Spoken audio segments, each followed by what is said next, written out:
అందరికీ నమస్కారం. మనం పైథాన్లో కోడ్ రాసినప్పుడు అది ఎక్కువగా కమాండ్ లైన్లోనే, అంటే కేవలం టెక్స్ట్ రూపంలోనే రన్ అవ్వడం చూస్తుంటాం కదా. అయితే ఈరోజు మనం ఇంకో అడుగు ముందుకేస్తున్నాం. పైథాన్తో పాటే వచ్చే ఒక సింపుల్ టూల్ టికింటర్ ని వాడి క్లిక్ చేయగలిగే బటన్లు, విండోస్ ఉన్న గ్రాఫికల్ అప్లికేషన్స్ని ఎలా తయారు చేయాలో చూద్దాం.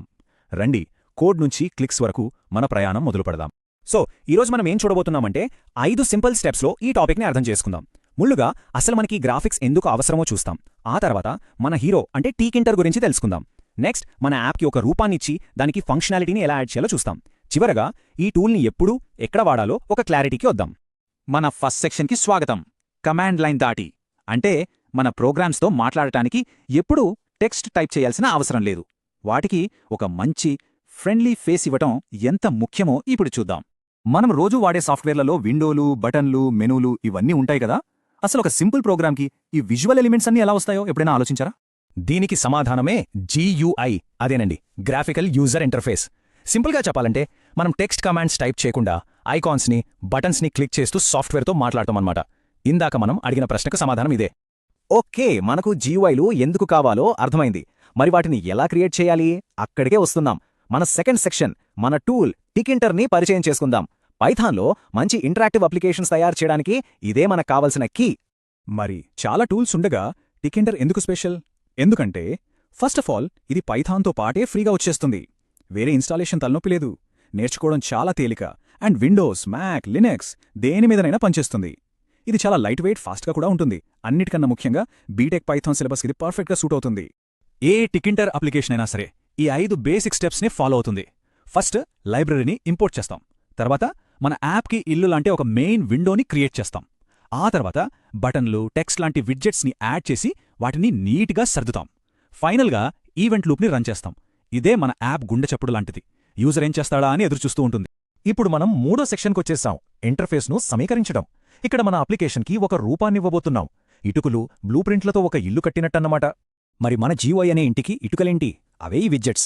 లేబుల్ అంటే జస్ట్ టెక్స్ట్ చూపించడానికి, బటన్ అంటే ఏదైనా యాక్షన్ చేయడానికి, ఎంట్రీ ఫీల్డ్ అంటే యూజర్ నుంచి ఇన్పుట్ తీసుకోవడానికి, ఫ్రేమ్ అంటే మిగతా విడ్జెట్స్ అన్నిటినీ ఒక గ్రూప్గా పెట్టడానికి. ఇలా ఒక్కోదానికి ఒక్కో పని ఉంటుంది. సరే, ముందు పునాది వేద్దాం. అంటే ఒక సింపుల్ ఖాళీ విండో. ఇక్కడ కోడ్ చూడండి, కేవలం 4-5 లైన్లే. టీకే ఎంటైర్ ఇంపోర్ట్ చేశాం. టీకేతో విండో రెడీ చేశాం. దానికొక పేరు, సైజ్ ఇచ్చాం. చివరగా మెయిన్ లూప్ అవుట్ ఆ విండోని స్క్రీన్ మీద నిలబెట్టి యూజర్ కోసం వెయిట్ చేస్తుంది. అంతే, మన app basic framework ready. Widgets పెట్టాం, కానీ వాటిని ఎలా సర్దాలి? ఇక్కడే మనకు లేఅవుట్ మేనేజర్లు హెల్ప్ చేస్తాయి. ప్యాక్ వాడటం చాలా ఈజీ, అది వాటంతటా అవే సర్దేసుకుంటుంది. కానీ మనకు కంట్రోల్ కావాలంటే, అంటే అచ్చంగా ఒక టేబుల్ లాగా, అప్పుడు గ్రిడ్ వాడతాం. సరే, మన 4వ విభాగానికి వెళదాం. ఇప్పటిదాకా మనం చూసిందంతా స్టాటిక్గా ఉంది. మరి దానికి ప్రాణం ఎలా పోయాలి? అదే మన next section, event driven programming. Event driven programming పేరు పెద్దగా ఉన్నా కాన్సెప్ట్ చాలా సింపుల్. మన ప్రోగ్రామ్ మనం ఎప్పుడు క్లిక్ చేస్తామా, ఎప్పుడు కీబోర్డు నొక్కుతామా అని ఓపిక్గా ఎదురుచూస్తూ ఉంటుంది. మనం యాక్షన్ తీసుకోగానే అది రియాక్ట్ అవుతుంది, అంతే. ఇప్పుడు అసలు మజా చూద్దాం. ఈ కోడ్లో చూడండి, ఒక బటన్ క్రియేట్ చేసి దానికి కమాండ్ అనే ఆప్షన్కి సే హెలో అనే ఫంక్షన్ని లింక్ చేశాం. అదే అసలు మ్యాజిక్. మనం బటన్ నొక్కగానే అది మనం చెప్పిన ఫంక్షన్ని పిలుస్తుంది.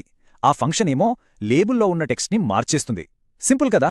సో ప్రాసెస్ ఎలా జరుగుతుందంటే, 1 మనం బటన్ క్లిక్ చేస్తాం, 2 దానికి లింక్ అయిన ఫంక్షన్ యాక్టివేట్ అవుతుంది, 3 ఆ ఫంక్షన్ స్క్రీన్ మీదున్న లేబుల్ని అప్డేట్ చేస్తుంది. క్లిక్కి రిజల్ట్కి మధ్యున్న కనెక్షన్ ఇదే అన్నమాట. ఇంకొంచెం ముందుకు వెళ్దాం. యూజర్ దగ్గర నుంచి ఇన్పుట్ ఎలా తీసుకోవాలి?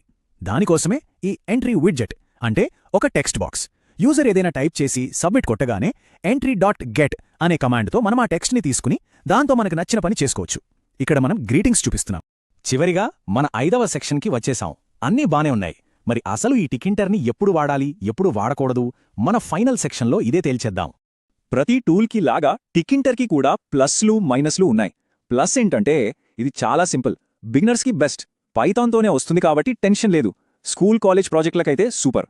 మరి మైనస్ ఏంటి? లుక్ కొంచెం పాతకాలంలా ఉంటుంది. మరీ పెద్ద పెద్ద కాంప్లెక్స్ అప్లికేషన్స్ దీంతో చేయడం కష్టం. చివరగా ఈ కోడ్ చూడండి. సింపుల్గా చెప్పాలంటే టికింటర్ అనేది పైథాన్లో స్టాండర్డ్ GUI లైబ్రరీ.